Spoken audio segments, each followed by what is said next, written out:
এগুলো আপনার এমনি বাট এডিশনাল বাট। এটা এট প্রেজেন্ট 35 কেজি পর্যন্ত দুধ পাচ্ছি।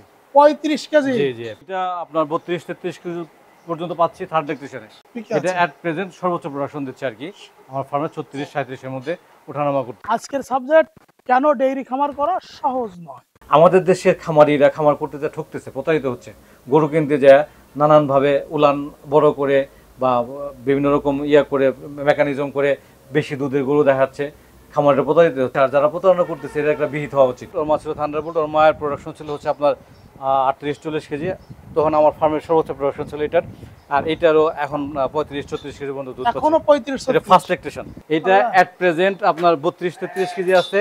বাংলাদেশের ডাক্তাররা বা অন্য কিছু কুয়াকটা তারা বলে রেডি ফিড ভালো না, কিন্তু আপনি যদি ভালো ব্র্যান্ডের রেডি ফিড ইউজ করতে পারেন, আপনার কমপ্লিট রেশনটা হচ্ছে রেডি ফিড। আপনার গরুর অসুখ বিসুখ কম হবে, দুধের উৎপাদন ভালো থাকবে, তার স্বাস্থ্য ভালো থাকবে। স্বাস্থ্য ভালো থাকলে তার সব কিছুই ভালো থাকবে। বা আমি খামারি হিসেবে যদি একটা খামারের গরুর সমস্যা কীভাবে প্রজনন করতে হবে, তারপর হচ্ছে গরুর খাদ্য কীভাবে সুষম খাদ্য তৈরি করতে হবে, দিতে হবে, কতটুকু খাদ্য দিতে হবে, গরুর থাকার পরিবেশ কেমন হবে, এই জিনিসগুলো যদি একজন খামারি না বুঝে ম্যানেজার বা লেবারের উপর ডিপেন্ড করে, এটা করা সম্ভব না। শতভাগ ফ্রিজিয়ানের বীজ ব্যবহার করতে হবে, ভালো বীজ ব্যবহার করতে হবে। হ্যাঁ, খামারির প্রথম ক্ষতিটা হচ্ছে খামারি যদি অতিমাত্রা বেশি ইনভেস্ট করে খামারে শুরুতেই, সে লস করবে। এক। 2 নম্বর হচ্ছে খামারে যদি রাখাল অথবা ম্যানেজারের উপর বেশি ডিপেন্ডেন্ট হয়, তার প্রাথমিক জ্ঞান যদি না থাকে, তাহলে লস করবে। 3 নম্বর হচ্ছে খামার কোন জায়গায় করতেছে। যদি দুধের খামার হয়, তার আশেপাশে দুধের মার্কেটিং কীভাবে হবে, দুধের বাজার কেমন হবে, এই জিনিসটা খেয়াল রাখতে হবে। আর ফাইনালি যে কাজটা করতে হবে সেটা হচ্ছে একটা খামারের জাত উন্নয়নের মাধ্যমে তার খামারি হওয়া লাগবে। আবার যে বীজটা দিচ্ছে, বীজের স্পার্মগুলো, শুক্রাণুগুলা সক্রিয় না, সংখ্যায় কেমন এবং শক্তিশালী কিনা, এই জিনিসগুলো খেয়াল রাখতে হবে। ভালো বাচ্চা না পাইলে, ভালো কোয়ালিটির বাচ্চা না পেলে, ভালো প্রয়োজনীয় উত্তরাধিকার তৈরি না হইলে খামার লস করবে।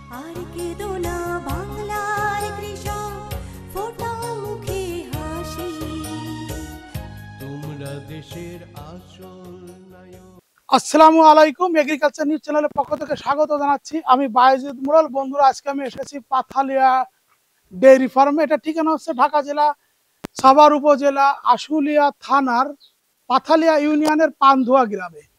কেন এসেছি পাথালিয়া ডেইরি ফার্মে? ডেইরি খামার করা সহজ নয়, ডেইরি খামারি হওয়া সহজ নয়।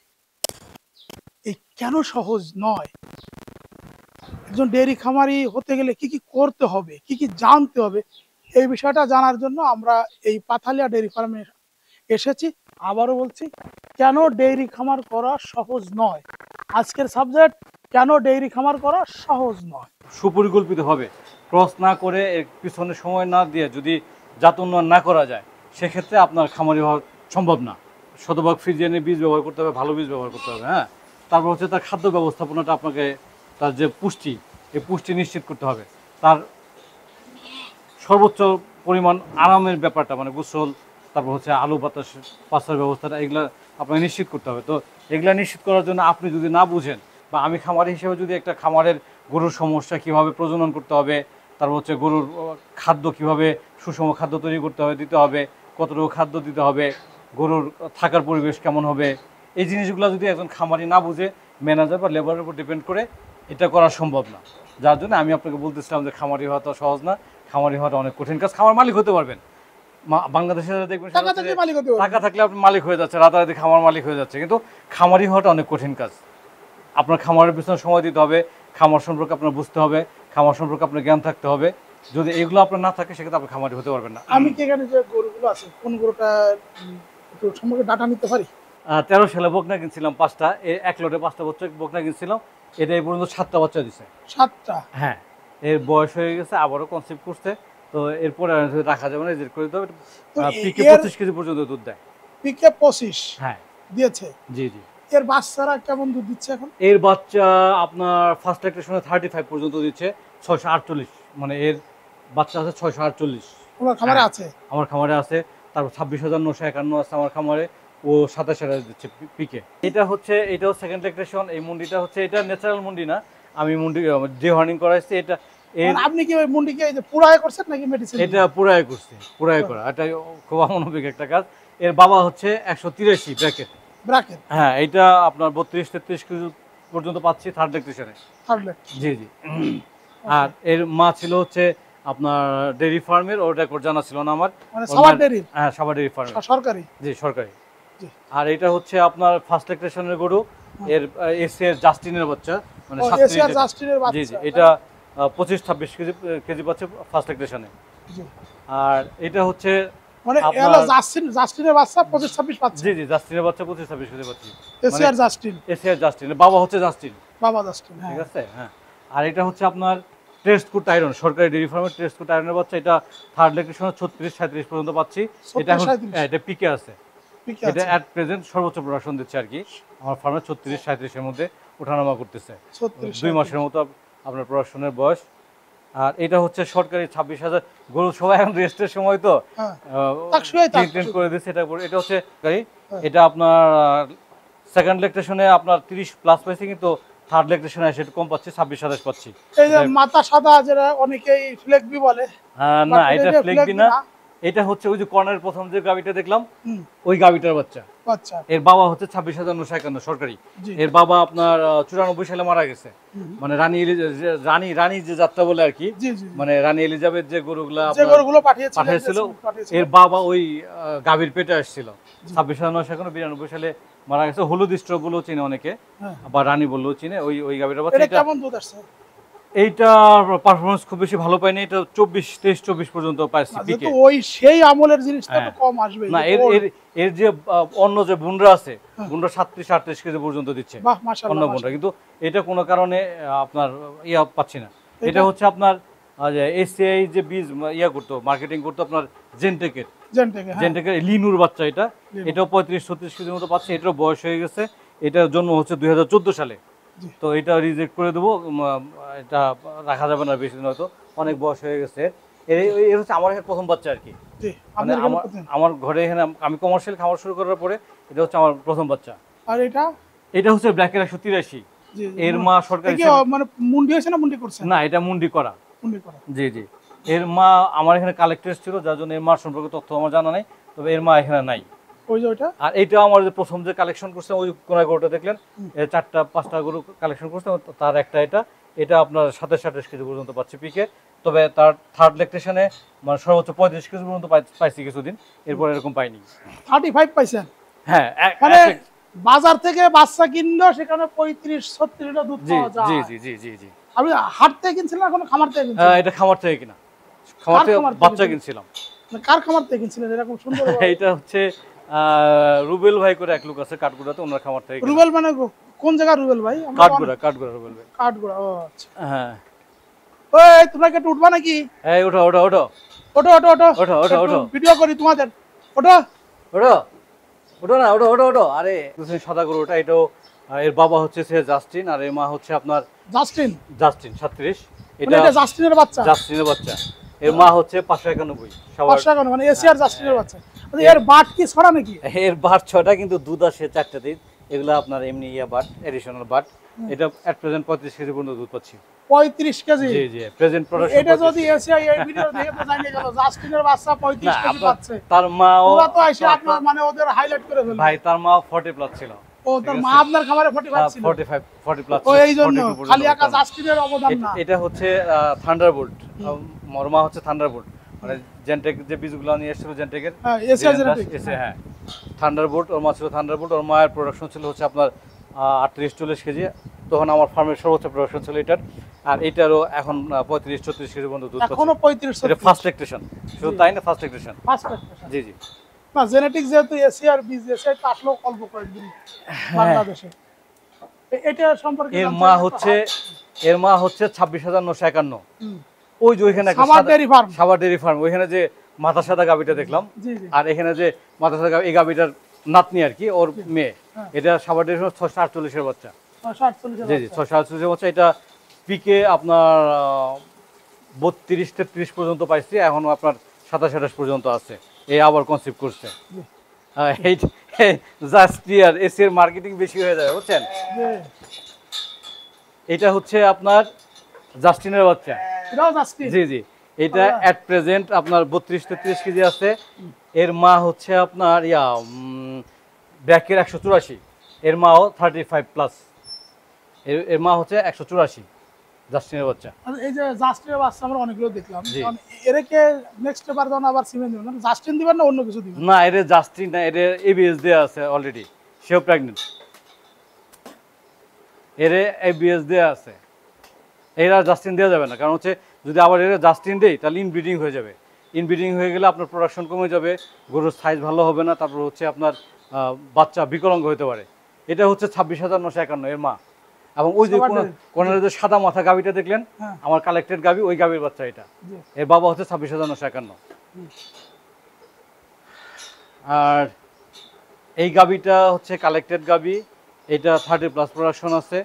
30 প্লাস? জি, এটা হাইট কি গাবিটার, হাইট কি? এটা থার্ড ল্যাকটেশন চলতেছে। বাবা গো, কি হাইট গাবিটার? অনেক অনেক বড়। 4 বছর হয় না এখানে? হ্যাঁ, 4 বছর তো হয়। তাহলে সেটা আপনি পালবেন, ঠিক আছে, পাইলে 11 কেজি বানাবেন। এটার একটা মজার ইতিহাস আছে, সেটা হচ্ছে যে সরকারি 26,951 বীজ দিয়েছিলাম, কিন্তু বাচ্চা হয়েছে শাহিওয়াল, যেটা মাঝে মাঝে পাই, আরো পাইছে এরকম। সরকারি ফার্মের বীজ দিলে ফ্রিজিয়ান দিলে শাহিওয়াল হয়, শাহিওয়াল দিলে ফ্রিজিয়ান হয়। এটা তার একটা নমুনা আর কি। হ্যাঁ, শানে খুদা ভাই, আপনি কিন্তু এটা মনোযোগ সহকারে শুনুন। এইটা 20 কেজি পর্যন্ত পাচ্ছি। তার মা খুব ভালো পারফরমেন্স ছিল, তার মা 30-32 কেজি দুধের গরু ছিল, তো সেও তার এভারেজও ভালো। আপনার আমরা আর এটা শুয়ে আছে থাক, আপনি কি আমারে বলবেন যে এই যে এটা হচ্ছে আরেকটা এরিয়া, এটা হচ্ছে আপনার এডিএল এর ফাল্গুন 30-67 বাচ্চা। ও, আপনার কাছে এডিএল আছে? জি জি, 30-67 মানে ব্র্যাক, সরকার, এসিআই, এডিএল। আমি সবসময় ভালো সিমেন্ট হান্ট করি। হ্যাঁ, এর মধ্যে যেটা ভালো হয়, যেমন আমি ব্র্যাকের 184টা পাইছি, খুবই ভালো। এসিআই জাস্টিনের যেটা সমস্যা, সেটা হচ্ছে তার মিল্ক প্রোডাকশন ভালো, কিন্তু তার হুপস ভালো না, লেগস দুর্বল, পাগুলা চিকন এবং হুপস গুলা তার ভালো না। কিন্তু আপনার ব্র্যাকের 184 লেগ এবং আপনার হুপস ভালো। আপনার 26,951 হুপস একদম এক্সেপশনাল হুপস, লেগগুলো অনেক মোটা, অনেক স্ট্রং। যেহেতু আপনার ভালো অভিজ্ঞতা হয়েছে, তা আমরা কি করে বুঝবো যে কার সিমেন্ট নিলে ভালো হবে, বলেন তো আপনার বুদ্ধিতে? এখন বিষয়টা হচ্ছে যে বাংলাদেশে আপনি যেমন এবিএস ব্যবহার করতেছি, এবিএস এর একদম চোখ বন্ধ করে ব্যবহার করতে পারতেছি, কারণ সবগুলো বাচ্চারই ভালো, পায়ের উডলানের স্ট্রাকচার, তারপর হচ্ছে টিটের সাইজ, তারপর হচ্ছে খুরের মানে স্ট্রাকচার ভালো। কিন্তু আপনি দেখা যাচ্ছে যে ব্র্যাকের 184টা ভালো পাইছে অনেক, কিন্তু 183 আবার ভালো না। তো এটা আপনি যখন ধরেন খামারের সাথে পরামর্শ করে আপনি তার অভিজ্ঞতা সে অনুযায়ী করতে পারেন, অথবা আপনি যদি মনে করেন, যেমন আমি ব্যবহার করে দেখতেছি যে কার কেমন, হ্যাঁ, আপনি এইভাবে করতে পারেন। তবে বেটার হচ্ছে কোনো একটা খামার থেকে তথ্য নেওয়া, যে এইটার উলানের গঠন কেমন, দুধ কেমন আসে, সাইজ কেমন হয়, পায়ের গঠন কেমন, খুরের গঠন কেমন, এই তথ্যগুলো নিয়ে আপনি সিদ্ধান্ত নেবেন। আপনি এই যে আজকে যে সাকসেসে আসছেন, জি, আপনি কিন্তু খুব বেশি দিনের খামারি না, 25 বছর বা 20 বছর, 12 বছর, 12-13 বছর। জি, 12-13 বছরে যে আপনার অভিজ্ঞতা হয়েছে এবং আপনার খামারে যে ভালো ভালো গাভী তৈরি হয়েছে, আমি এখানে একটা গাভীও পাই নাই যে গাভী আপনি 26-এর নিচে বলছেন। এখন আমি তো এটা গল্প না, আমি আমার রেকর্ড আছে, আমি আপনাকে দেখাইছি, আপনি রেকর্ড দেখলে বুঝতে পারবেন তার ল্যাকটেশন, কোন বীজ দেওয়া হয়েছে, কত তারিখে বীজ দেওয়া হয়েছে, তার 3 বেলাতে কতটুকু দুধ হয়, কোন বেলায় কতটুকু দুধ হয়, টোটাল রেকর্ড তো আমার কাছে আছে। বিষয়টা হচ্ছে যে এটা সম্ভব হয়েছে হচ্ছে পরিকল্পিত প্রজননের জন্য। যেমন আমি ভুট্টু ভাই হেল্প নিচ্ছি, ওনার প্রথম সাজেশনটা ছিল হচ্ছে ভালো বীজ ব্যবহার করতে হবে, 100% বীজ ব্যবহার করতে হবে। এবং আমি কমার্শিয়াল খামারের কনসেপ্টটা হচ্ছে বাংলাদেশ ডেয়ারি ফার্মার্স অ্যাসোসিয়েশনের যে সেক্রেটারি, ডেয়ারি অ্যান্ড ফ্যাটারি ফার্মার্স অ্যাসোসিয়েশন মুস্তাফিজুর রহমান ভুট্টু ভাইয়ের কাছ থেকে আমি ওনাকে প্রথম প্রশ্ন করছিলাম যে ভাই, ডেয়ারি ফার্ম কি কমার্শিয়ালি করা সম্ভব কিনা। আমি বলছি যে আমি কমার্শিয়ালি খামার শুরু করছি, এখন শখে করি, অনেক কিছু শখে করতেছি, ব্রাহ্মা পালি, শাহিওয়াল পালি, জার্সি পালি, মহিষ পালি, এগুলো শখে, কিন্তু আমি শুরু করছি হচ্ছে কমার্শিয়ালি। প্রথম দিকে আমার শখ করার সুযোগ ছিল না, এখন শখ করার সুযোগ আছে। তো বিষয়টা হচ্ছে যে কমার্শিয়ালি খামার করার শুরুতে আমি ভুট্টু ভাইয়ের যে কথাটা প্রথম ছিল যে ভালো বীজ ব্যবহার করতে হবে। ভালো বীজ মানে হচ্ছে যে বীজের কোয়ালিটি ভালো, প্লাস হচ্ছে যে বুলের মেরিট ভালো, ওই বুলের বীজ ব্যবহার করতে হবে। আমি ধরেন আমাকে যেহেতু অনেকেই ফোন করে, ইতি করে, বলে যে স্যার আমি জাত উন্নয়ন করবো। কি জাত উন্নয়ন করবেন? আমি ব্রাহ্মা করবো, আমি ভালো শাহিওয়াল করবো। আবার অনেকে বলে যে আমি ভালো মানে জার্সি ফ্রিজিয়ান করবো। আপনার পরামর্শটা কি? আচ্ছা, ব্রাহ্মা হচ্ছে গোশতের জন্য, শাহিওয়াল হচ্ছে আপনার দুধ প্লাস মাংস দুইটা পাওয়া যায়। কিন্তু আপনি কমার্শিয়াল ডেইরি খামার যদি করতে চান, আপনাকে হয় ফ্রিজিয়ান না হয় জার্সিতে যাওয়া লাগবে।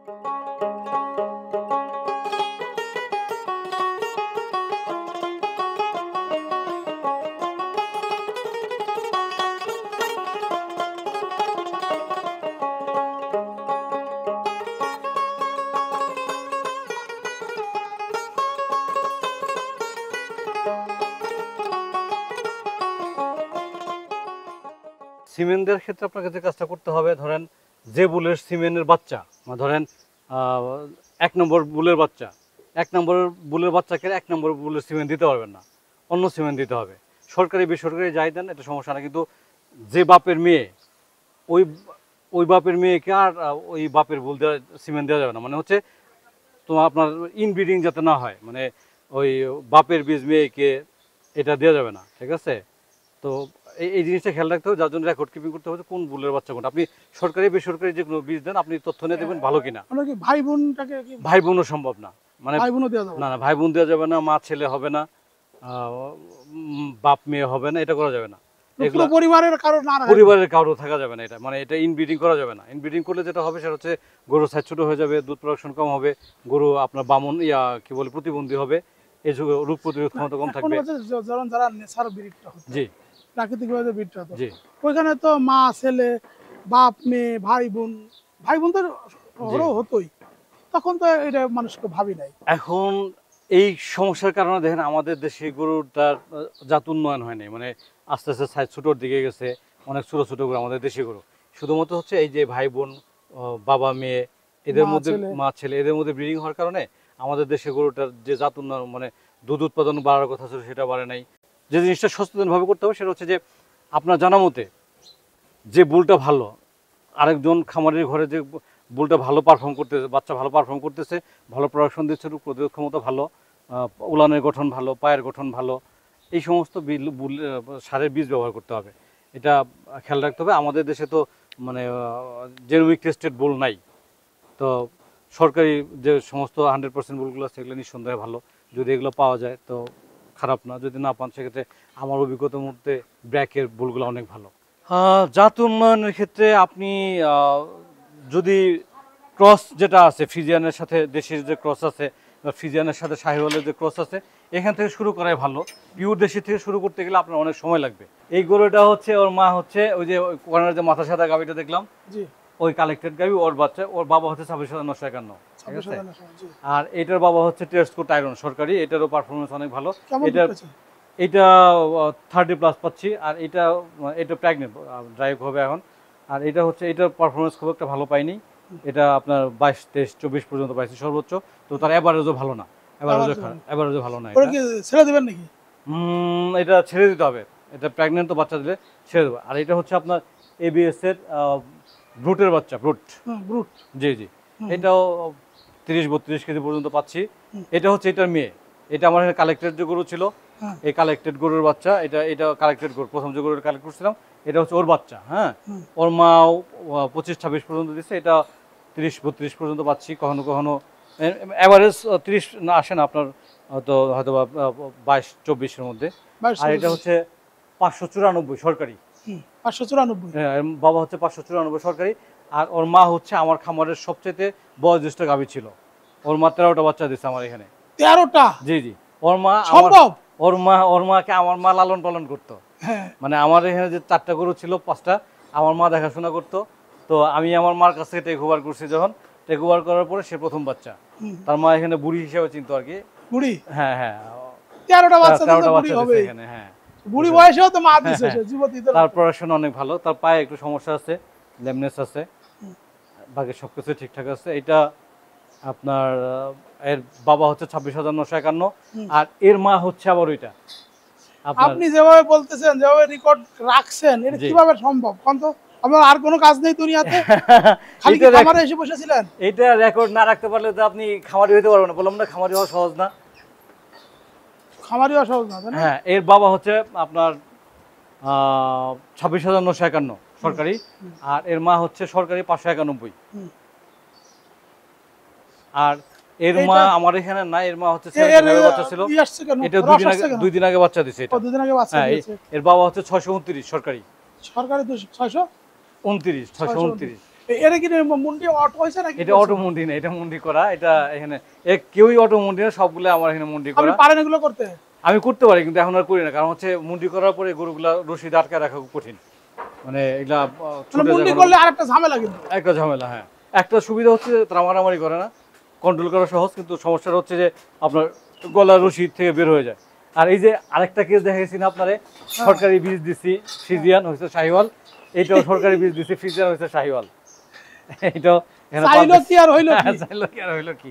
আর এইটা হচ্ছে এর বাবা হচ্ছে 26,951 ফুট, আর এর মা আমার এখানে বকনা কালেক্টর ছিল। আর আমরা এখানে সরে যাই, ওরা উঠছে এখন তো জি প্রস্রাব পায়খানা করবে। 3 দিন আগে বাচ্চা দিছে, 3 দিন আগে বাচ্চা দিয়েছে। ব্র্যাকের 184 বাচ্চা। ওইখানে যে জাস্টিন দেখাইলাম 35 কেজি, হ্যাঁ। ওর মা, ঠিক আছে। এটা হচ্ছে আপনার লিনুর বাচ্চা, জেনটেকের লিনুর বাচ্চা। আর উনি হচ্ছেন 623 সরকারি 623-এর বাচ্চা। এটা হলো 26,951 বাচ্চা। এটা প্রথম মা হবে, এরা মা হয়েছে একবার করে। আর এটা হচ্ছে স্ট্রাইকারের বাচ্চা এবিএস এর, এটা হচ্ছে এবিএস এর আর্মাডার বাচ্চা, আমার এখানে জন্ম। আর এই এটা হচ্ছে জার্সি জার্সিটা কালেক্টেড জার্সি, এটা জার্সি আমার এখানে নাই, জার্সি নিয়ে কাজ করতেছে এখন, এটা কালেক্টেড জার্সি। আর এই বকনারও কালেক্টেড, একজনের কাছ থেকে নিয়ে এসেছিলাম এটা। আর এটা হচ্ছে আপনার হেমারের বাচ্চা, এবিএস এর হেমারের বাচ্চা। আর এটা হচ্ছে গির, এর জন্ম আমার এখানে। এর বাবা হচ্ছে সিমেক্সের গিরের বাচ্চা এটা। এই পাঞ্জাবি খাস না, এটা সিমেক্সের গিরের বাচ্চা। ও পাঞ্জাবি খাতে গেলে কোনো সেটা বলে না তোমাকে? ওরা কাপড় চোপড় পালে টানে, এটা কারণ কি? আছে। এটা হচ্ছে স্টল ফিডিং করাই তো, মানে বাইরে ঘাস টায় না খায় না, না খায়। এটা যদি বাইরে ঘাস টাস টায় না খাইতো তাহলে এই কাজটা করতো না। ওকে আসেন। জি, ভেড়া এবং ছাগলের পরিবর্তে বাণিজ্যিকভাবে গাড়ল করা যায় কি না এইটা পরীক্ষা নিরীক্ষা করার জন্য আসলে গাড়লগুলো নিয়ে আসা। কারণ হচ্ছে আমার যেটা অবজারভেশন, আমি 3-4 বছর যাবত করতে, সেটা হচ্ছে গাড়লের গ্রোথ অনেক বেশি। এবং ধরেন 6 মাসে একটা গাড়লের ওজন 25-30 কেজি পর্যন্ত হয়ে যায়, যেটা ভেড়া বা ছাগলের অসম্ভব। তো এই জিনিসটা দেখার জন্য যে এটা বাণিজ্যিকভাবে করতে পারবো কিনা, এবং আমি যদি সাকসেসফুল হই, মানে যদি এটা লাভজনক মনে হয়, সেক্ষেত্রে আমি এটা কমার্শিয়ালি করবো আর কি। এখন ওইটা ব্যাকইয়ার্ডে আছে। মানে এখন কয়টা আনছিলেন, কয়টা হইছে, কতদিন? 4টা, একটা পাঠা ছিল, 3টা পাঠি ছিল। এখন আমার এখানে 20টার উপরে আছে পাঠা মিলে। এই মুরগিগুলো আসলে ডিম খাওয়ার জন্য রাখা। আর আমার মোরগ পালার শখ আছে, এই জায়গা থেকে আসিল মোরগ পালি। তো আসিল মোরগ ওয়াল্লাহ, তো পাপো লম্বা ফাইটার। হ্যাঁ, এটা আরো 3টা ছিল, এগুলো মারামারি করে মরে গেছে। তো এটা এখন একাই আছে। এটা ছাড়া পাইছিল তো, মানে ছাড়া পাইলে মারামারি করে। ছাড়া পায় মানে ছুটে গেছিল, ছুটে যা মারামারি করে মারা গেছে, নিজে বেঁচে আছে।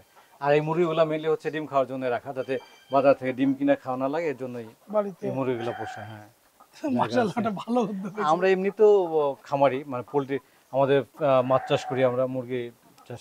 এই যে আছে তো মাছের পুকুর আছে, ওই পাশে মাছের ঘের আছে দেখলাম। এইটা জাস্ট ডিমটা খাওয়ার জন্য, বাড়ির প্রয়োজন। জি, বাড়ির প্রয়োজন মেটানোর জন্য করা। বাড়ির প্রয়োজন মেটানোর জন্য। জি। এই পাশে কি রাখছেন ভাই? এই পাশে আছে শুধুমাত্র ছোট বাচ্চা হেফার, আর একটা জার্সি আছে, একটা শাহিওয়াল আছে, আর হচ্ছে একটা মহিষের বাচ্চা আছে মোরার, আমার এখানে জন্ম নেওয়া। এগুলা শখের জন্য পালতেছি, শাহিওয়াল, জার্সি, তারপর হচ্ছে মহিষের বাচ্চা। আর বাকি যেগুলো আছে, একটা ব্রাহ্মা ষাঁড় আছে, একটা বড় ফ্রিজিয়ান ষাঁড় আছে, আর বাকি যেগুলো আছে সবগুলো বকনা বাচ্চা আছে এখানে। ওই পার থেকে দুধ ছাড়ানোর পর এই পাশে নিয়ে আসছে, এগুলো এখানে আছে। দর্শক, আমরা একটু তাহলে গরুগুলোটা আমাদেরকে দেখাই যে কেমন সুন্দর সুন্দর বাছুরগুলো আমার আনিস ভাইয়ের খামার আছে। চলো।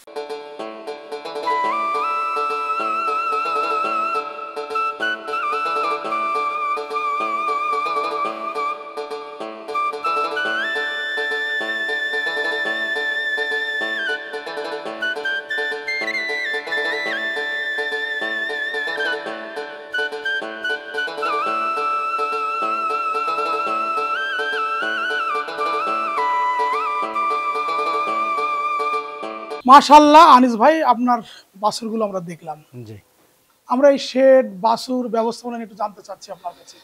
আচ্ছা, এই শেডটা মেনলি হচ্ছে হেফারের জন্য করা। তো আমার ওই পাশ থেকে যখন বাচ্চাগুলো একটু বড় হয়ে দুধ ছাড়া এখানে নিয়ে আসি, শেডের হাইটটা অনেক বেশি, প্রায় 10 ফিট 11 ফিট হাইট আছে। আলো বাতাস পাস করে যাতে করতে পারে, ফ্লোরটাও ড্রাই রাখার চেষ্টা করি। আর এখানে প্রত্যেকটা গরুর জন্য আলাদা পানির এবং খাদ্যের ব্যবস্থা আছে, যার জন্য গরুগুলো সুষমভাবে খাবার পায়। মানে প্রত্যেকটা গরু বাচ্চা তার প্রয়োজন অনুযায়ী, তার বডি অনুযায়ী, তার সাইজ অনুযায়ী আমরা আলাদা আলাদা খাবার দিই, যাতে নিজের খাবারটা নিজে খাইতে পারে, তার খাবার ঘাটতি না হয়।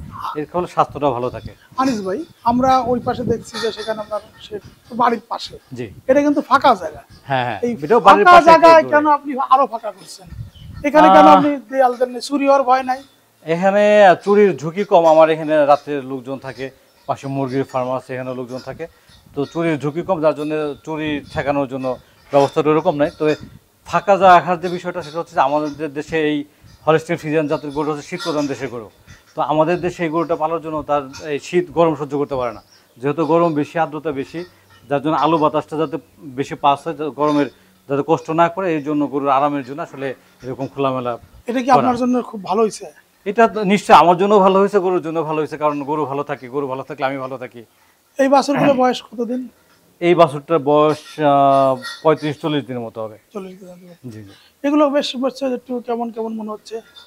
এইগুলারে এই পাশে নিয়ে আসা হয়েছে, তো একটু গায়ে পানি আছে, ভিজা, এজন্য একটু উস্কো মনে হচ্ছে। শুকায় গেলে এগুলো ঠিক হয়ে যাবে। এরকম উন্মুক্ত ঘর করায় রোগ ব্যাধি কেমন হয়? ঘরে আলো বাতাস পর্যাপ্ত পাস করার কারণে ঘরের ফ্লু শুকনো থাকে, অসুখ বিসুখের ইয়াও কম, ফ্রিকোয়েন্সিও কম, অসুখ বিসুখও কম হয় তুলনামূলকভাবে। আর গরু যখন স্ট্রেসের মধ্যে থাকবে, হিট বেশি থাকবে, তারপর হচ্ছে ঘরে অ্যামোনিয়া বেশি হবে, প্রস্রাব পায়খানার যে গ্যাস আছে এগুলো থাকবে, তখন গরুর রোগ প্রতিরোধ ক্ষমতা কমে যায়, অসুস্থ বেশি হয়। এই যে প্রতিটা গরুর আপনি শিকল দিয়ে বেঁধে রাখছেন, এতে কেন, মানে সুবিধাটা কি? শিকল দিয়ে বেঁধে রাখাটা আসলে হচ্ছে আমরা যারা গরু আটকায় পারি, মানে স্টল ফিডিং করাই, এই সমস্ত গরুর একটা ইল বিট ফিডিং হ্যাবিট আছে, সেটা হচ্ছে রশি খায় ফেলে, ম্যাট খায় ফেলে। এই গরুগুলোকে যখন রশি দিই তখন রশি খেয়ে ফেলে, এই জন্য এগুলোকে রশি দিতে পারতেছে না, শিকল দিতে হচ্ছে, এছাড়া অন্য কিছুই না। আর শিকল একবার দিলে অনেকদিন টিকে, রশি পাল্টাইতে হয়, ছিঁড়ে যায়, কিন্তু শিকলটা লং লাস্টিং হয়, এটা একটা ব্যাপার আছে। এটা কি মানে? এটা 50% ব্রাহ্মা, এটা আমি কুরবানির জন্য রেডি করছি, এবছর ইনশাল্লাহ কুরবানি দেবো। আর এটা হচ্ছে ফ্রিজিয়ান। এটা কি কুরবানি দিবেন? না, এটা আসলে পালতেছে, এটা নেক্সট টাইম মানে হচ্ছে আসলে যেটা ফ্যাক্ট, সেটা হচ্ছে যে এতগুলা গাভীর মধ্যে কোনো একটা গাভী দেখা যাচ্ছে যে এআই করার পরে কনসেপ্ট করতেছে না, তো সেক্ষেত্রে কখনো কখনো ন্যাচারাল ব্রিডিং এর প্রয়োজন হয়, এই জন্য এটা রাখা, অন্য কোনো কারণ নেই। আমি আলাদা আলাদা খাবার দিচ্ছি, এটা অবশ্যই করতে হবে, বিশেষ করে দুধের গাভী করতে হলে বা বাচ্চা রেয়ারিং করতে হলে এই কাজটা করতে হবে। আর পানি কমন, একটা মেঞ্জারে 2 জন পানি খায়, এক্ষেত্রে কোনো সমস্যা নেই, কিন্তু তার দানাদার বা ঘাসের তার জন্য যতটুকু বরাদ্দ সে যাতে নিশ্চিতভাবে পায়, এই জন্য আসলে আলাদা আলাদা খাবার দিচ্ছি। এটা ফার্ম করতে হলে অবশ্যই জুড়ে এটা অবশ্যই মানতে হবে। এই সেটটা করতে আপনার কেমন টাকা খরচ হয়েছিল? এই সেটটা করতে আমার প্রায় 6 লাখ টাকা খরচ হয়েছে। কতগুলো গরু রাখা যায় এখানে? 28টা গরু রাখতে পারবো। 28টা গরু? জি জি। না, এই যে গরুটা এই যে দিয়েছেন, রড দিয়েছেন, এই যে এখানে দিয়েছেন, এখানে দিয়েছেন, এখান থেকে ছোট্ট একটা নাট বসাই দিলে তো। এখানে হচ্ছে যে এই গরুটা যখন উঠানামা করে তখন এটা উঠানামা করতেছে, এটা গরু যখন দাঁড়াইতে যায়, গরুগুলো তো আপনি ওই পাশে গরুগুলো দেখবেন, ওই বাচ্চাগুলো দেখবেন যেগুলো অনেক বড় হয়, সাইজে বড় হয়, তো যখন এখানে বাধা থাকে তখন হাঁটুতে আঘাত লাগে, হুকের আঘাত লাগলে হাঁটুতে ফুলে যায়। তারপর হচ্ছে এইটা যেটা কারণ, সেটা হচ্ছে যে গরু মেঞ্জারের উপর উঠে যায়, তো গরুটা বড় হওয়ার পর যেহেতু মেঞ্জারের উপর উঠতে পারে, জি জি, ওইখানে মেঞ্জারের উপর, এই মেঞ্জারের উপর ওঠা ঠেকানোর জন্য আসলে এই ব্যবস্থাটা করা। আর এটা হচ্ছে গরু উঠানামার ক্ষেত্রে যাতে সহজ হয়, এই জন্য এটা ফ্রি মুভমেন্টের ব্যবস্থা রাখা হয়েছে। আচ্ছা, এর খাবারে পরিষ্কার করার জন্য পানি টানি বা কিভাবে? এইটার ড্রেনেজ সিস্টেম আছে, এটা মেঞ্জারটা পরিষ্কার করে এদিক দিয়ে ফেলে দেয়, এই পাইপ দিয়ে বের হয়ে আসে, পরে এখানে খাবার দেয়। আর আমি শুকনা খাবার খাওয়াই, আমি খাবারের সাথে পানি দিই না, এখানে খাবার দিয়ে দিই, তার প্রয়োজন মতো খাবার খায়, যতক্ষণ সময় লাগে সময় নিয়ে খাবার খায়, তারপর এখানে ঘাস খড় দিয়ে দিই। কিন্তু এটা আমি পানি মিক্স করি না, যার জন্য শুধু এটা ওয়াশ আউট করার জন্য, ধোয়ার পরে এই পাইপ দিয়ে পানিটা বাইরে চলে আসে। আমার গাভীর যে শেডগুলো আছে, গাভীর শেডে যারা আছে তাদেরও জন্ম আমার এখানে, আর এদের তো জন্ম আমাদের এখানেই। আর এরা সবাই ABS এর বাচ্চা। এখানে একটা মহিষের বাচ্চা আছে, একটা শাহিওয়াল আছে, এটা ব্র্যাকের, একটা জার্সি আছে। এগুলো আমি জার্সিগুলো শখ করে পালতেছি আর কি, শাহিওয়ালটা শখ করে পালতেছি। মানে বাংলাদেশে যেটা বিষয়টা বলা দরকার, সেটা হচ্ছে সবাই শখের বিষয়ে খামার করতে এসে কমার্শিয়াল খামারি হয়ে যায়। আর আমি কমার্শিয়াল খামারি, মানে আমার কমার্শিয়াল কনসেপ্ট থেকে খামার শুরু করা 2013 সালে। তো যেহেতু আমি এখন স্বাবলম্বী, আমার খামার কোনো ভর্তুকি লাগে না, প্রফিটে আছে, সেহেতু আমি এখন কিছু কিছু শখের বসে করতে মহিষ পালতেছি, ফ্রিজিয়ান শাহিওয়াল পালতেছি, তারপর হচ্ছে জার্সি পালতেছি, 2-1টা ষাঁড় পালতেছি, ব্রাহ্মা পালতেছি। এটা হচ্ছে শখের বসে করতে, কিন্তু আমার স্টার্টিংটা ছিল কমপ্লিট কমার্শিয়াল, তখন আমার এখানে শখের কোনো জায়গা ছিল না। এটা হচ্ছে বিপরীত, মানে সবাই শখ করতে যে কমার্শিয়াল হয়, আর আমি কমার্শিয়াল শুরু করে এখন শখ করতেছি আর কি। এই ঘরটা যদি আমরা একটু দেখি ভিডিওতে, যে এই যে বাঁশের ইটা দিয়েছেন, উপরে কাঠ এবং টিন, মোটামুটি অনেক সাশ্রয়ী, তাই না?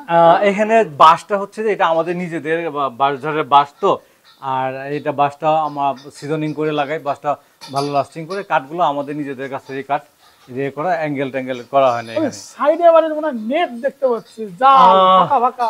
সাইডে নেট দেওয়ার কারণটা হচ্ছে এখানে পাখি ঢোকে, পাখি ঢুকে পানির খাবারের পাত্র পায়খানা করে, গরুর উপরে পায়খানা করে, এই নোংরা করে। পাখি আটকানোর জন্য আমরা এই নেটের ব্যবস্থাটা করছি, এটা আসলে অন্য কোনো কারণ নেই। এই যে মহিষটা তো মাশাআল্লাহ পুরো এটা এরও জন্মহীন। আমি ওর মাকে কিনে নিয়ে এসেছিলাম বাচ্চা, ওর জন্ম আমার এখানে, ওর বয়স 1 বছর। তো হয়তো খুব তাড়াতাড়ি সে হেঁটে চলে আসবে, মুরার বাচ্চা। মুরুরা, হ্যাঁ। জি জি, ওটা এর সিমেন্ট পাবেন কোথায়? এর সিমেন্ট ব্যাকের কাছে আছে, সরকারি মহিষ উন্নয়ন প্রজনন খামারে আছে। যেহেতু আপনার তো পাশে, পাশে আমার পাশে। জি জি। আচ্ছা, আমরা ওই যে একটা কি অ্যাক্সিডেন্টের কথা শুনতে যাচ্ছিলাম। এই বাচ্চাটা যে রাতে জন্ম হয়েছে, আমি ডেলিভারি করায় রাখা বাসায় গেছি, সকালবেলা এসে দেখি এটার কান খায় ফেলছে কুকুরে, তারপর হচ্ছে আপনার এখানে পিছন দিকটা খায় ফেলছে। তো আমার যেটা ফল্ট ছিল সেটা হচ্ছে আমার বাচ্চার যে শেডটা, বাচ্চার শেডে নেটের সিস্টেম ছিল না। নেটের সিস্টেম না থাকাতে কুকুর ঢুকতে পারছে। তবে আমার পরামর্শ হচ্ছে যারা বাচ্চার শেড যেগুলো আছে, কমপক্ষে এই শেডগুলোতে নেট দিয়ে রাখা, যাতে কুকুর বা শিয়াল ঢুকতে না পারে। আর এখানে কুকুর শিয়াল ঢুকলে আরেকটা সমস্যা আছে, জলতঙ্কের ইয়া হতে পারে। এটা জলতঙ্ক হয় নাই? আমি এটা রেবিস ভ্যাকসিন দিয়ে দিছি সাথে সাথে। আচ্ছা জি জি, জলতঙ্ক আসলে কিন্তু অনেক চমৎকার। এটা শাহিওয়াল ব্ল্যাকের স্যান্ডির বাচ্চা। এটা সব করে কান খাইছে, পিছন থেকে কামড়াইছে আল্লাহ। এটা বাঁচার কথা ছিল না, আল্লাহ বাঁচায় রাখছে আর কি। অনেক যত্ন করতে হয়েছে একে, অনেক চেষ্টা করতে হয়েছে। এটা একটা জার্সি বাংলাদেশে অনেক চাহিদা আছে। আমি পরীক্ষামূলক একটু চাপো, এই জার্সিটা পরীক্ষামূলক আমি 3-4টা জার্সি নিচ্ছি, দেখতে যাচ্ছি আসলে জার্সি পারফরমেন্স কেমন হয়। আচ্ছা ভাই, আপনি কি বাছুর বিক্রি করেন? ষাঁড় বাচ্চাগুলো বিক্রি করি, কোনো বকনা বাচ্চা বিক্রি করি না। আমি এখনো খামার বড় করার প্রক্রিয়ায় আছি, তো যার জন্য আবার গরু কিছু করে রিপ্লেস করতে হচ্ছে, বাতিল হয়ে রিজেক্ট হয়ে যাচ্ছে। তো এই কারণে আসলে কমার্শিয়াল খামার করে বা আপনার বকনা বাচ্চা বিক্রি করার সুযোগ খুব কম। আর আরেকটা বিষয় হচ্ছে যে আমার বাচ্চাগুলোর যে কোয়ালিটি, এই কোয়ালিটির বাচ্চা আসলে বিক্রি করা যাবে, কিন্তু সংগ্রহ করা অনেক টাফ। আরেকটা জিনিস হচ্ছে এই বাচ্চাগুলো বাইরে যে সমস্ত খামারে যাবে, তারা বুঝে বা না বুঝে তাদের যে প্রপার পরিচর্যা করতে পারবে না, তো এগুলো নষ্ট হয়ে যাবে, যার জন্য এগুলো বাইরে সেল করি না। এলএসডি ভ্যাকসিন আমি এ পর্যন্ত কয়েকবার করছি, কিন্তু এলএসডি রোধ করতে পারতেছি না। এলএসডি হচ্ছে। জি জি, এলএসডি খুব সমস্যা। আমার 8-10টা বাচ্চা মারা গেছে গত 1-1.5 বছরের মধ্যে। এলএসডি ভ্যাকসিন করার পরে ভ্যাকসিন ফেল করতেছে, ভ্যাকসিন কার্যকর হচ্ছে না। কোন কোম্পানিটা নিচ্ছেন? আমার এখানে যেটা মেইনলি ফেল করার সেটা হচ্ছে রফিক মেডিসিনের। রফিক মেডিসিন? জি জি, আপনাদের এলাকাতে রফিক মেডিসিনটা অনেক লাম্পি ভ্যাক, হ্যাঁ ভালো ইয়ে আছে, কিন্তু আমি তাদেরকে জানাইছি, তারা পরবর্তীতে কি করে জানি না। তবে আমার আশপাশেও যারা রফিক মেডিসিনের ভ্যাকসিন ব্যবহার করছে, সবারই ভ্যাকসিন ফেল করছে, সবারই এলএসডি হচ্ছে। এখন বাচ্চা বেশি হচ্ছে, মানে বাচ্চাগুলো মারাও যাচ্ছে, আপনার ক্যাজুয়ালিটির হার অনেক বেশি। আর অন্যান্য ভ্যাকসিনগুলো আমি লাস্টলি এমএসডিটা ব্যবহার করছি। এখন আমি কিছুদিন পরে হয়তোবা 2-1 মাস পরে বলতে পারবো যে এমএসডির ফিডব্যাকটা কি। তবে আমার গরুগুলো আমাকে দেখলে ভয় পায়, কারণ আমি তাদেরকে ইঞ্জেকশন দিই। তো আপনি নিজে ইঞ্জেকশন দেন? আমি নিজে ইঞ্জেকশন দিই, চিকিৎসা আমি নিজে করি, যার জন্য এগুলো আমার দেখলে ভয় পায়। অ্যান্টিবায়োটিক বা কোনো ওষুধপত্র দরকার হলে যদি আমি দিই, আমি ইঞ্জেক্ট করতে, যার জন্য সবাই আমাকে চিনে, আমার শত্রু হবে আর কি, বন্ধু হবে না। এখন আরেকজন খামারের জন্য আমরা পরামর্শ কি, এরকম সুন্দর বকনা বাচ্চা তৈরির ক্ষেত্রে? আচ্ছা, বকনা বাচ্চা তৈরির জন্য, শুধু বকনা বাচ্চা তৈরির জন্য, আপনার খামারি হওয়ার জন্য, মানে আমি যে জিনিসটা আমি বলে থাকি সেটা হচ্ছে যে আপনি বা আমি বাবা হিসেবে সার্থক হবো যদি আমার সন্তানাদি ভালো হয়, ভালো মানুষ হয়, সুশিক্ষিত হয়। তেমনি আপনার একটা গাভীর বাচ্চা যদি ভালো মানের না হয়, তাহলে ওই খামারিও ফেল, ওই খামারি কিন্তু খামারি হতে পারবে না। মানে আপনি বাবা হিসেবে শুধু বাবাই, কিন্তু সফল না। কিন্তু একটা খামারের সফলতা নির্ভর করে হচ্ছে তার ঘরে ভালো বাচ্চা, এবং ভালো বাচ্চা ইয়ে করার জন্য ভালো বীজ ব্যবহার করতে হবে।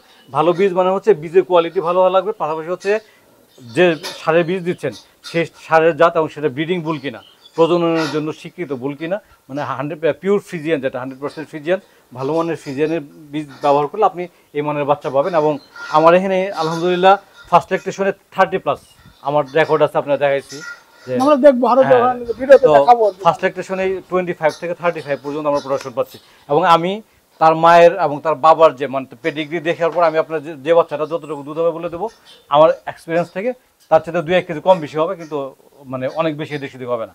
এটা হচ্ছে আমি তাদের যে রেকর্ড কিপিং করি, বা তারা যে আমার এখানে আছে, তার মা আছে, নানি আছে, বা তাদের বাবা আরও ভাই বোন যারা আছে, তাদের যে ইয়াটা আছে, মানে পেডিগ্রি যে পারফরমেন্স আছে, এই পারফরমেন্সের ভিত্তিতে আমি আপনাকে বলে দেবো যে গোটা কতটুকু বাচ্চা দেবে, দুধ দেবে। এবং তার বডি ওয়েট কতটুকু হবে এটা আমি আপনাকে বলে দিতে পারবো এবং মিলে যাবে। আপনি তো সামনে খোদাম হয়ে গেলেন। সানে খোদা সাহেব তো সায়েন্টিস্ট আর আমি হচ্ছে খামারি। আপনি তো সায়েন্টিস্ট, আমি সেটাই বলতে চাচ্ছি। সামনে খোদাম তবে সাহেব তো 100% ফিজিয়ান পালন করা ছাড়া কোনো বিকল্প নেই। এদেশে কমার্শিয়াল খামার করতে হলে ভাই অনেকেই কমার্শিয়াল খামারের বিপক্ষে কথা বলে। একটা করে 30 কেজি দুধ দিচ্ছে, দুইটা করে থেকে 30 কেজি দুধ নিতে গেলে আমার অন্য খরচ যেগুলো আছে, খাবার খরচ বাড়বে, রাখাল খরচ বাড়বে, ইলেকট্রিসিটি খরচ বাড়বে, সব কিছু বেড়ে যাবে। তো আমি একটা করে থেকে 30 কেজি দুধ নিতে পারি, তাহলে আমি কেউ দুইটা করে পালতে যাবো, বুঝছেন? তো কমার্শিয়ালি যদি চিন্তা করেন সেক্ষেত্রে আপনার 100% ফ্রিজিয়ান অবশ্যই পালতে হবে। এটা 75 এটা বলা যাবে না, কারণ 75 যারা ছিল তারা সবাই এখন পস্তাচ্ছে। কেউই আমি যে জায়গায় আছি এই জায়গায় নাই। আমি নিজস্ব খামার থেকে 600 কেজি দুধ উৎপাদন করা পার ডে এই জায়গাতে নাই, ঠিক আছে? এই 13 বছরের ব্যবধানে কোনো গরু না কিনে শুধু বগ্ন বাচ্চা থেকে। তো সেক্ষেত্রে আপনার ব্রিডিং লাইনটা ঠিক রাখতে হবে, রেকর্ড কিপিং করতে হবে, আর হচ্ছে 100% ফ্রিজিয়াম পালতে হবে। আপনার যে কারণে বলেন ম্যানেজমেন্ট, আপনার যদি ঘরগুলো উঁচা হয়, দিনে 2-3 বার গোসল দেওয়ানো যায়, সবসময় সামনে পানি থাকে, আপনার আলো বাতাস পর্যাপ্ত পাস করে, এই ধরনের হাউজিংটা, মানে তারপর নিউট্রিশন যেটা খাবারের পুষ্টিমানটা ঠিক থাকা, ধরেন তার বডি ওয়েট, তারপর হচ্ছে মিট প্রোডাকশন, এই সমস্ত উপর ভিত্তি করে যদি তার আপনি খাবারটা ঠিক করতে পারেন যে তার কতটুকু প্রোটিন দরকার, কতটুকু এনার্জি দরকার, কতটুকু ফাইবার দরকার প্রতিদিন, এই জিনিসগুলো আপনি নিশ্চিত করতে পারেন, আপনি 100% নিশ্চিন্তে ভালোভাবে পালতে পারবেন এবং লাভজনকভাবে পালতে পারবেন।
আনিস ভাই, আমরা গরুর খামারের সাথে কি কি ধরনের ব্যবসা আছে বলেন তো?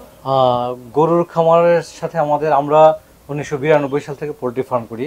তো এর পাশাপাশি আমরা মাছ চাষ করি, তারপর হচ্ছে আমাদের অর্ডার রাইস মিল আছে, তারপর হচ্ছে আমরা মুরগির খাদ্য, মাছের খাদ্য, গরুর খাদ্য এগুলা বিজনেস করি। আমরা সিপির এক্সক্লুসিভ ডিলার, সিপি ক্যাটেল ফিডের, এবং বাংলাদেশের লার্জেস্ট ডিলার সিপি ক্যাটেল ফিডের, সাভারের বাংলাদেশের লার্জেস্ট ডিলার। সিপি অ্যানুয়াল প্রোগ্রামে পুরস্কার দেয়, পাইছেন? অ্যানুয়াল প্রোগ্রামটা 2016 সালে লাস্ট হয়েছে, ডিসেম্বর মাসে। এটা পুরস্কার পাইছি, আমি একটা বাইক পাইছি। Motor bike? জি জি। এবং এই যে আমি 2025 সালে এই এপ্রিলের 11 তারিখে তাদের স্পন্সরে আমি উমরা করে আসছি সৌদি আরব থেকে। তাই? জি জি, গত বছর দুবাই ট্যুর ছিল, গত বছর দুবাই ট্যুর করে আসছি। দুবাইতে 6 দিনের ট্যুর ছিল। মাশাআল্লাহ। তাহলে তো আপনি, এবং এই যে ক্রেস, আপনি কি মানে এই যে ক্রেস দেখতে পাচ্ছেন, এটা আপনি কি মানে ক্যাটেল ফিড বিক্রি করেন না পোল্ট্রি ফিড? আমরা আগে ক্যাটেল, পোল্ট্রি, ফিশ সবই সেল করতাম, তবে বর্তমানে আমরা ক্যাটেল ফিডে সেল করি বেশি। আপনি আমার বলেন, যখন খামারে কি করলে কি ক্ষতি হয়? আচ্ছা, খামারির প্রথম ক্ষতিটা হচ্ছে, খামারি যদি অতিমাত্রা বেশি ইনভেস্ট করে খামারে শুরুতেই, সে লস করবে। 1, 2 নম্বর হচ্ছে খামারে যদি রাখাল অথবা ম্যানেজারের উপর বেশি ডিপেন্ডেন্ট হয়, তার প্রাথমিক জ্ঞান যদি না থাকে, তাহলে লস করবে। 3 নম্বর হচ্ছে খামার কোন জায়গায় করতেছে। যদি দুধের খামার হয়, তার আশেপাশে দুধের মার্কেটিংটা কীভাবে হবে, দুধের বাজার কেমন হবে, এই জিনিসটা খেয়াল রাখতে হবে। আর ফাইনালি যে কাজটা করতে হবে সেটা হচ্ছে একটা খামারের জাত উন্নয়নের মাধ্যমে তার খামারি হওয়া লাগবে, কমার্শিয়াল খামারি হওয়া লাগবে। কারণ আমাদের দেশে তো রেডি কোনো গরু নাই যেটা কমার্শিয়াল খামার করবেন। সেক্ষেত্রে অবশ্যই ভালো বীজের সংস্থান করতে হবে, ব্যবস্থা করতে হবে। এবং গরুর হিট ডিটেকশনটা যদি সময় মতো না হয়, যেমন আমরা শুধু দোষ দিই যে গরু বাচ্চা ধরতেছে না, ওয়াশ দিতেছি, ট্রিটমেন্ট দিতেছে ডাক্তাররা, কিন্তু হিট ডিটেকশন যদি সময় মতো না হয়, সময় মতো হিট দিতে না পারে, সময় মতো বীজ দিতে পারবে না, সময় মতো বীজ না দিলে বাচ্চা ধরবে না, ঠিক আছে? আবার যে বীজটা দিচ্ছে বীজের স্পার্মগুলা শুক্রাণুগুলা সক্রিয় না সংখ্যায় কেমন এবং শক্তিশালী কিনা এই জিনিসগুলো খেয়াল রাখতে হবে, এই সম্পর্কে নিশ্চিত হওয়া লাগবে। আর যে এআই করে তার দক্ষ এআই মানে এআই যে করে তাকে দক্ষ হওয়া লাগবে। তো এই জিনিসগুলো যদি না করতে পারে সে ফেল করবে। হ্যাঁ, আর সবচেয়ে বড় ইস্যু হচ্ছে যে আপনার ভালো বাচ্চা না পাইলে, ভালো কোয়ালিটির বাচ্চা না পেলে, ভালো প্রজনন উত্তরাধিকার তৈরি না হইলে খামার লস করবে নিশ্চিত। আপনার এখানে দেখলাম যে বেশ মানে সরকার এবং বেসরকারি সব ধরনের সিমেন্ট ব্যবহার করে। জি, কেন? আচ্ছা, এইটা হচ্ছে যে আমি শুরুর দিকে তো সিমেন্ট অ্যাভেলেবল পাইনি, মানে সরকারি সিমেন্টের উপর ডিপেন্ডেন্ট ছিলাম। তারপর ব্র্যাকেট সিমেন্টের ইয়ে করলাম, তারপর হচ্ছে আপনার এসিআই জেন্টেক্স সিমেন্ট নিয়ে আসলো এগুলা। তো যখন যেটা যেভাবে পাইছে আমার কাছে যেটা ভালো মনে হয়েছে, মানে ভালো কিছুর জন্যই পরীক্ষা নিরীক্ষা করা। তো এই করতে যা দেখেন আমার এখানে যে গরুগুলো আছে এই গরুগুলোর মধ্যে পার্থক্যটা আমি স্পষ্ট বুঝতে পারতেছি যে আমার কি করতে হবে। ঠিক আছে, আমি যদি একটা জায়গায় পড়ে থাকতাম হয় সবগুলো ভালো হতো, তা না সবগুলো খারাপ হতো। কিন্তু যেহেতু আমার এদের রিপোর্ট জানা ছিল না, বাংলাদেশে কেউ আমাকে তথ্য দিতে পারে না যে কোন গরুটার পারফরমেন্স কেমন হবে, যার জন্য আমি বিভিন্ন কোম্পানির বিভিন্ন বুলের সিমেন্ট ব্যবহার করে আমি নিশ্চিত হওয়ার চেষ্টা করছি যে আমি কোন বুলটার পারফরমেন্স কেমন, কার বাচ্চাদের প্রজননের পারফরমেন্স কেমন, এই জন্য বিভিন্ন রকম। আপনি পোল্ট্রি খামার করতে গিয়ে কোথায় কোথায় সমস্যাগুলো ফিল করছিলেন? আমরা পোল্ট্রি খামার করতে যাই, সরি ডেইরি খামার করতে গিয়ে ডেইরি খামার করতে যাওয়া প্রথম সমস্যাটা হচ্ছে যে আমার তো মানে জাত উন্নয়নের জন্য কাজ করতে হয়েছে। ঠিক আছে, আমি ভালো জাতের বাচ্চা পাইনি, ভালো জাতের গাভী পাইনি, যার জন্য জাত উন্নয়ন করতে হয়েছে। তারপর হচ্ছে ফিডিংটা কীভাবে হবে এই জিনিসটা সমস্যা ছিল। ভালো সিমেন্ট পাইনি, এটা একটা সমস্যা ছিল। তারপর হচ্ছে যে ধরেন ম্যানেজমেন্টটা, আপনার খাদ্য ব্যবস্থাপনাটা কেমন হবে এই জিনিসগুলো সম্পর্কে ধারণা ছিল। তবে এই আস্তে আস্তে ভুট্টো ভাইয়ের সাথে পরামর্শ করে এটা আমি ঠিকঠাক করে নিচ্ছি আলহামদুলিল্লাহ। তারপর সবচেয়ে বড় সমস্যাটা হচ্ছে যে বাংলাদেশের ডাক্তাররা বা অন্য কিছু কুয়াকটা তারা বলে রেডি ফিড ভালো না, কিন্তু আপনি যদি ভালো ব্র্যান্ডের রেডি ফিড ইউজ করতে পারেন আপনার কমপ্লিট রেশনটা হচ্ছে রেডি ফিড। মানে আপনি রাফেজ যদি দেন ঘাস খড় দিলেন, পাশাপাশি যদি আপনি একটা ছোট খামারের পক্ষে সুষম খাবার তৈরি করা সম্ভব না, কারণ হচ্ছে সয়াবিন লাগবে, তারপর হচ্ছে ভুট্টা লাগবে, 5টা গরুর জন্য এই বস্তা বস্তা কিনে আনা সম্ভব না। সেক্ষেত্রে বেস্ট অপশন হচ্ছে রেডি ফিড ব্যবহার করা, এবং একটা ভালো মানের ভালো ব্র্যান্ডের রেডি ফিড আমি 13 বছর যাবত ইউজ করতেছি। ভুট্টো ভাই আরও বেশি সময় যাবত ইউজ করতেছি, সিপি ফিড ইউজ করতেছি। তো সেক্ষেত্রে একটা খামারিকে আমার পরামর্শ যে আপনি যেহেতু একটা ভালো রেশন তৈরি করার জন্য অনেক ব্যয়বহুল হয়ে যাবে, আপনার জন্য জোগাড় করা কঠিন হয়ে যাবে, মান নিয়ন্ত্রণ করা কঠিন, নিশ্চিত করা কঠিন, আপনি আপনার রেডি ফিড ব্যবহার করেন, ভালো একটা রেডি ফিড ব্যবহার করেন। ভালো একটা রেডি ফিড ব্যবহার করলে আপনার গরুর অসুখ বিসুখ কম হবে, দুধের উৎপাদন ভালো থাকবে, তার স্বাস্থ্য ভালো থাকবে, স্বাস্থ্য ভালো থাকলে তার সব কিছুই ভালো থাকবে। এটা হচ্ছে আমার পরামর্শ। আপনি ধরেন এই যে খামার করতে গিয়েছেন, গরু সংগ্রহ বেশি তো করেন নাই, জি, ওই বিষয়টা আমরা সরকার দিই। আপনি যারা খামার করছেন সরকারের কি ধরনের সহযোগিতা চেয়েছিলেন, পান নাই? আসলে সরকারি সহযোগিতার মধ্যে আমার সবচেয়ে বেশি চাওয়া ছিল হচ্ছে ভালো মানের সিমেন্ট, পর্যাপ্ত সিমেন্ট, এটা পাইনি কখনো। আর এমনিতে আমার সরকারের কাছে সরকারের কাছে তো ভ্যাকসিন চাইছে, সরকারের কাছে আমার ডাক্তারি পরামর্শ চাই, ডাক্তারি পরামর্শ সরকারের কাছে আমার যাওয়ার প্রয়োজন হয় না। ভুট্টো ভাইয়ের কাছে সাথে পরামর্শ করে, আর হচ্ছে আমাদের এখানে আমাদের মুরব্বী আছেন দেলোয়ার স্যার, আপনার ডিএলও ছিলেন, ওনার সাথে পরামর্শ করে আমার হয়ে গেছে। আপনার ডাক্তারি সহায়তার প্রয়োজন হয় না, কিন্তু বড় দুইটা জিনিস ছিল, একটা হচ্ছে ভ্যাকসিন আর একটা হচ্ছে আপনার সিমেন্ট।